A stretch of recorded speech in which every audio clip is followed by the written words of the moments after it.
Hello. I am so sorry I haven't read any books, but I was trying to figure out a way to do it because it was only letting me read books for 5 minutes. And a lot of like the books I brought are really good and they're way more than 5 minutes. So I figured it out. So the story I have for you is Freedom Summer. And I love this story. It actually takes place when Martin Luther King was around alive, where blacks and white were separate and they were fighting to get it to be equal for everyone. Like we were talking about, it's won multiple awards, so it's a good story. Freedom Summer, written by Deborah Wiles. Johnny Henry Waddle is my best friend. His mama works for my mama. Her name is Annie Mae.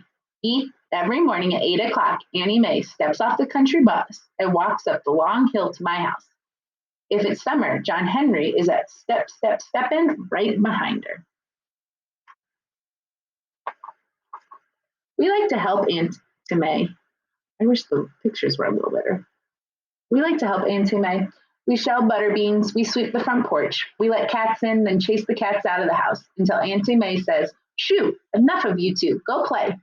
We shoot marbles in the dirt until it's too hot to be alive. Then I yell, "Last one in is a rotten egg," and we run straight to Fiddler's Creek. John Henry swims better than anyone I know. He crawls like a catfish, blows bubbles like a swamp monster, but he doesn't swim in the town pool with me. He's not allowed to. So we dam the creek with rocks and sticks, make a swimming spot, and holler and jump in, wearing only our skin. So John Henry can't go to the town pool, which we know it was because at that time, a lot of things were separate, black and white. So they just swim in a swimming pool. John Henry's skin is the color of brown butter. He smells like pine needles after a good rain. My skin is the color of a pale moth that dances around on the porch like light at night. John Henry says I smell like a just washed sock. This means war, I shout. We churn the water into a white hurricane and laugh until our sides hurt. Then we float on our backs and spout like whales. I'm going to be a fireman when I grow up, I say. Me too, says John Henry.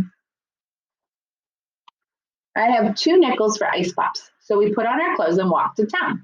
John Henry doesn't come with me through the front door of Mr. Mason's general store. He's not allowed. How you doing, young Joe, asks Mr. Mason. He winks and says, "You gonna eat that all by yourself?" My heart does a quick pitter-patter. "I got one for a friend," I say, and scoot out the door. "Yes, sir, it's mighty hot out there," Mr. Mason calls after me. "I love ice pops," says John Henry. "Me too," I say. So again, remember we talked about African Americans, if they could go places, sometimes had to go in the back and like weren't allowed in the front door or in certain parts of a movie theater. It was like the bus, where they had to sit in the back or give up their seats to white people.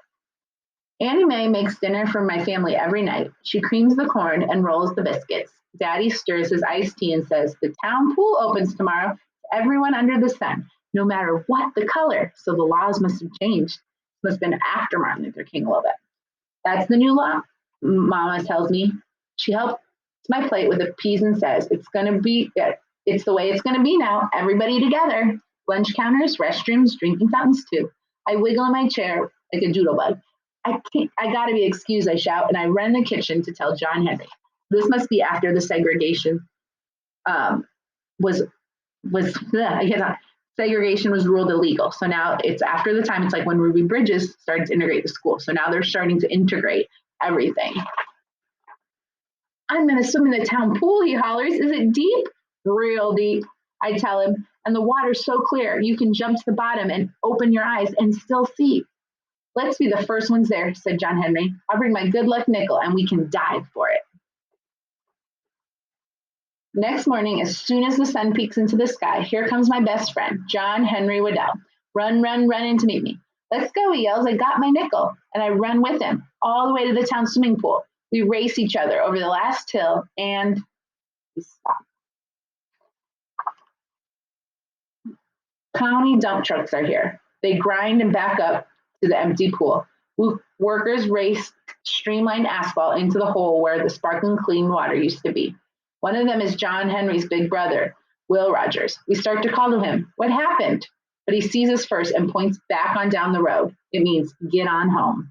So they're filling up the pool. I wonder why. But our feet feel stuck. We can't budge. So we hunker in the tall weeds and watch all morning until the pool is filled with hot, spongy tar. Smoky steam rises in the air. Workers tie planks to their shoes and stomp on the blacktop to make it smooth. Will Roger heaves his shovel into the back of an empty truck and climbs up with the other workers.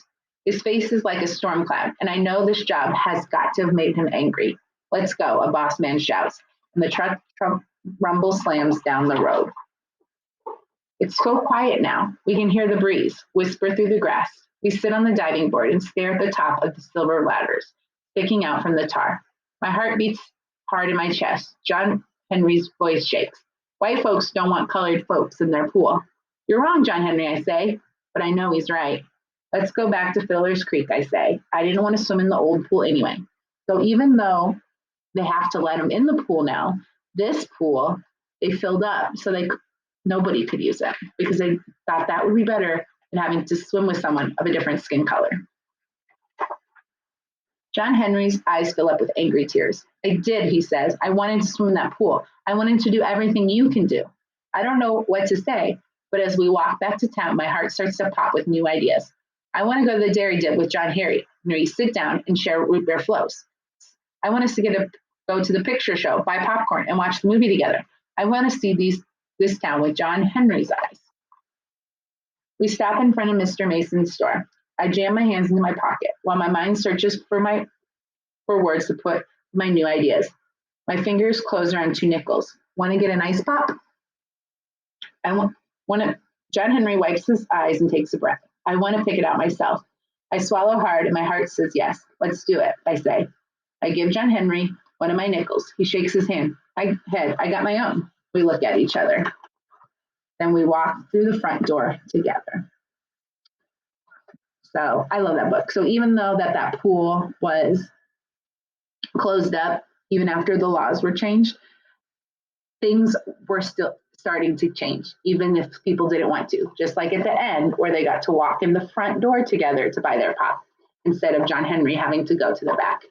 And so the other boy, Joe is thinking about in the future now, they're going to get to go to the shows together. They're going to get to sit and have a root beer float at a restaurant together. So freedom summer. All right. Take care, guys. See ya soon.